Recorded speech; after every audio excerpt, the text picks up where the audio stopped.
Elle pensait aller à un anniversaire. Elle est entrée dans une maison. Et quelque chose a décidé qu'elle ne repartirait jamais vraiment. Voici l'histoire de Carla. Carla n'était pas sortie depuis longtemps. La dépression avait rendu les jours identiques. Silencieux. Lords. Ce soir-là, elle s'était forcée. Juste marcher. Voir des gens. Se rappeler qu'elle existait encore. Le parc était presque vide. Le soleil descendait lentement derrière les arbres. C'est là qu'elle l'a vue. Assise seule sur un banc. Cheveux noirs. Peau pale. Un sourire calme. Trop calme. Je peux m'asseoir? Demande Carla. La fille hoche la tête. Elise. Carla. Elle parle. De choses simples. De rien d'important. Mais Carla rit. Un vrai rire. Ça faisait des semaines. Quand Elise parle de son anniversaire, Carla se surprend à écouter avec attention. Ce soir. Chez moi. Tu devrais venir.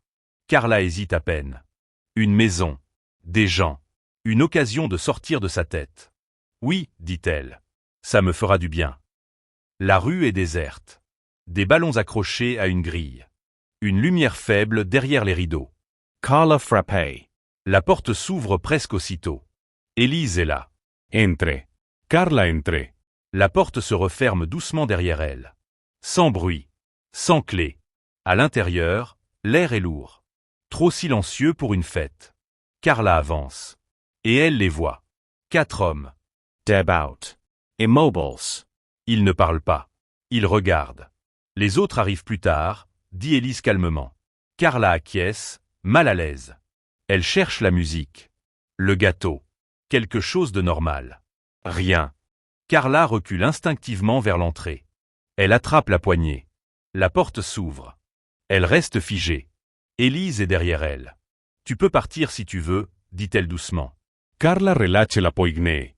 Elle sourit, gênée. Non, ça va. Elle reste. Plus tard, elle se demandera pourquoi. Carla tremble. Arrêtez.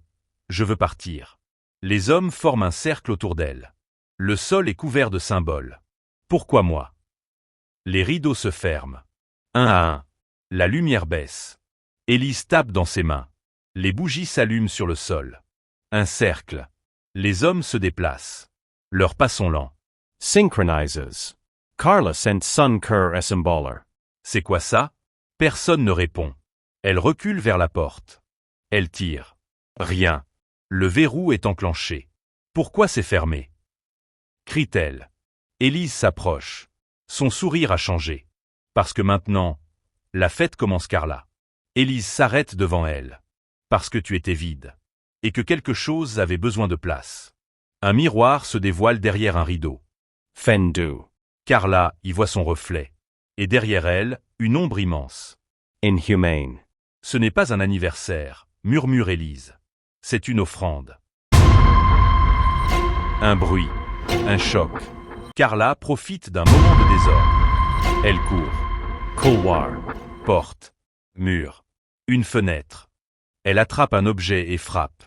Le verre explose. L'air froid de la nuit. Elle saute. Elle court sans se retourner. À l'aube, la maison est silencieuse. La porte est ouverte. À l'intérieur, des bougies éteintes. Des ballons dégonflés. Sur le sol. Un ruban blond. Celui de Carla. Carla est rentrée chez elle. Elle s'est regardée dans le miroir.